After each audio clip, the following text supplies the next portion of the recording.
We're about to enter the two most powerful days of the end of Passover. And they have remarkable lessons that are relevant to our time. 3,332 years ago, after they left Egypt, the Jews came to the famous parting of the sea.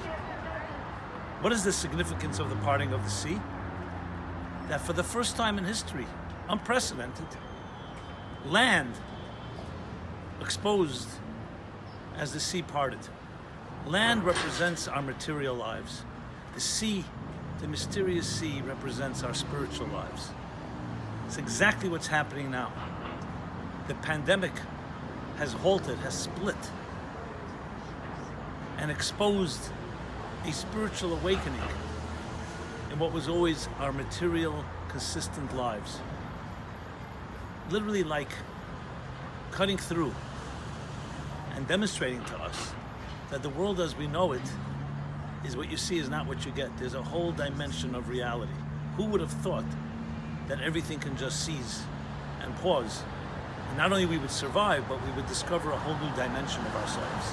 Were it not for the deaths and the pain and the suffering, which our hearts go out to and we empathize and we're sensitive to, this is indeed a true parting of the sea, showing us that there's a new reality that emerges, and when the sea will come back, that our land should really be different from here on, that our materialism should be infused with spirituality, which leads us to the next day of Passover, the last day, which is associated with the Messianic times.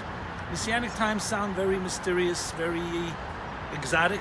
It actually simply means that the pursuit of this world will not be for material ends. Materialism will be a means to spiritual consciousness, something that we are now getting a taste of.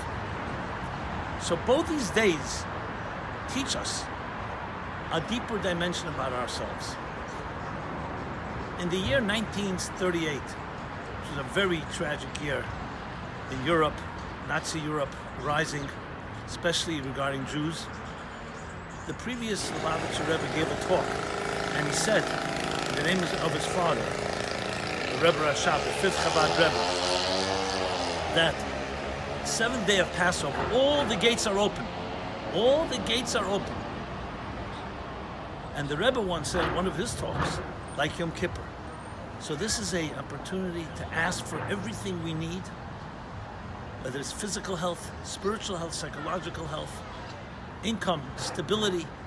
All the gates are open. Just as the sea parted and new doors open up, the same happens here. That the gates are open.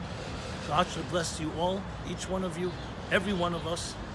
Be healthy and well. A refuah shlema, a complete healing and recovery for those that need it.